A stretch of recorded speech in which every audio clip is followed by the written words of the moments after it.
I only started making costumes for myself in 2020, and this was one of the first things I made. It was when I was working on The Witcher and COVID happened. We all were trying to find different hobbies to do, but my friend Deanne, she inspired me to start making costumes for myself, so I got back into my costume books and mostly looked at the pictures, but I decided to go for 18th century just because it's so fabulous. There's lots of good references out there in films and series. When you're making dresses like this, you have to start with the understructure, and I made these pocket hoops first. It's from the book Corsets and Crinolines, and American Duchess also has some great instructions. I added the crin to the pocket hoops just for a smoother line over the hips. This is something we did on Queen Charlotte, and you can also find bum roll patterns online.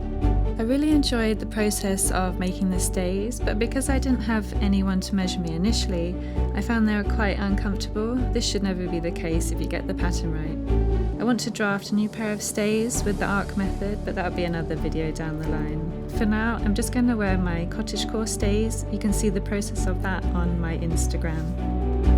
The next thing I made was the petticoat. I used American Duchess and Patterns of Fashion as a guide on how to draft it. It ties up at the front and the back, which gives you access to your pocket hoops. This is something I can later use as a pattern for the next skirt layer.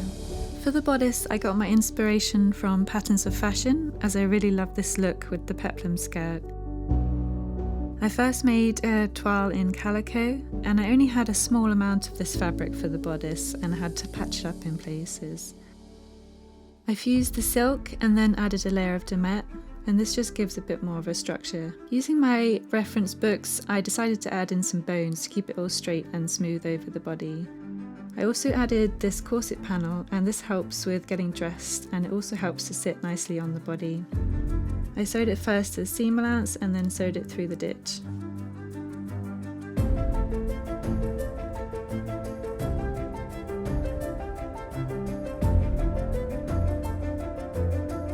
For the underskirt, I had a small piece of fabric that matched the stomacher and found this close match for the back of the skirt.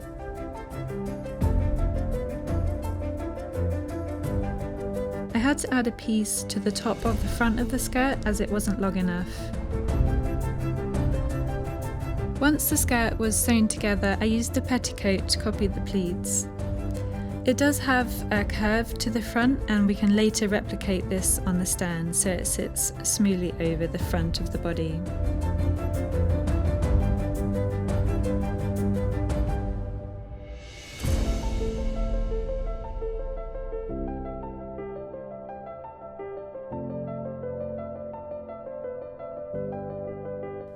I then added a cotton tape waistband, and again this is tied at the front and the back.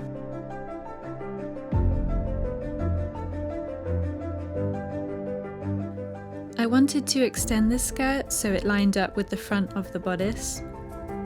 I used my pattern and drafted an extension piece.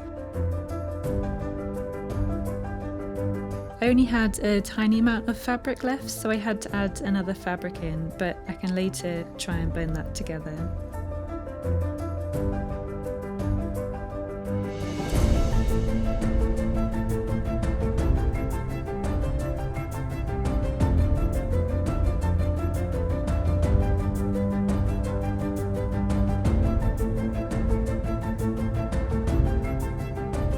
For the sleeve cuffs, I used the pattern in American Duchess for the outer gathered piece and for the inner ruffles. I didn't have any lace, so I used the organza I had to back the skirt in. I pinned my piece to some sew and tear paper and machined the lines in. This was another technique we used in Queen Charlotte. You can then tear it off and do a tiny little zigzag stitch over your stitch line. This just gives a clean and smooth edge to your ruffles. I also added another 2 layers of a different organza to give it a bit of variety and just pink those edges.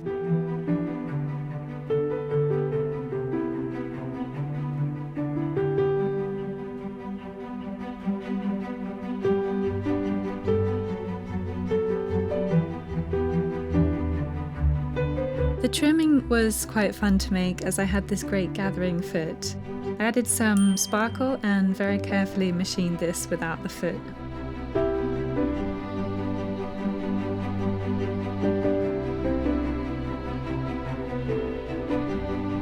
This was then hand sewn down to the bodice, trying not to catch it on the other side. I was really lucky to find a good colour match for the overskirt. I had to back it in organza as it was quite a crisp fabric. This just gives it a bit more volume, and I tacked it all together to keep it in place. On the front, I turned over the edge twice. This gives it a nice border and a weight to the front of the skirt, and that just helps it to hang better.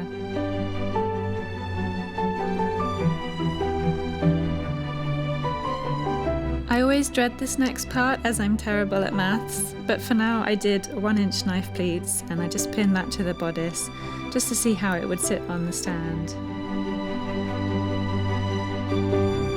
As you can see, it's drooping inwards at the bottom, so we have to lift it up. We want a nice smooth straight line. Somehow I managed to repleat the skirt and I pinned it down straight to follow the line of the waist. The skirt was then whip stitched down to the seam allowance of the bodice. And for reference, they used to leave the extra fabric inside.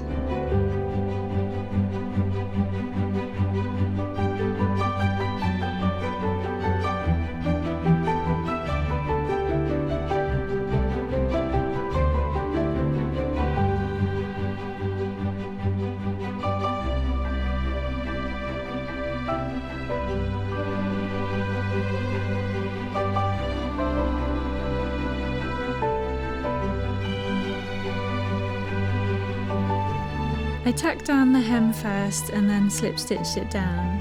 This is where the organza comes in handy, as you can just catch that and your stitches are not seen on the other side.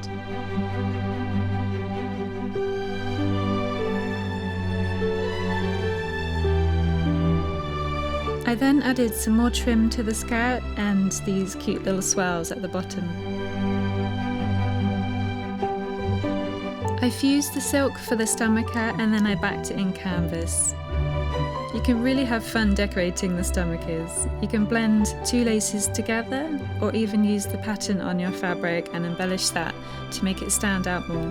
I also added a frill on the top to match my cuffs. Mine is decorated with frills and embroidered pieces from the original fabric, and of course a little bit of bling.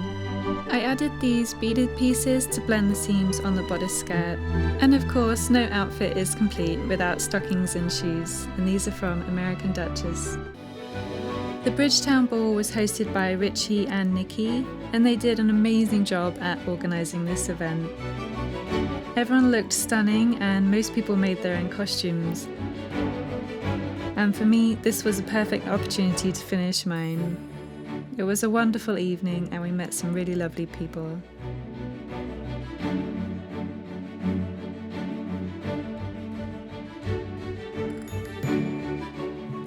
I hope you've enjoyed this video. Please let me know if you have any questions. And I'll see you next time.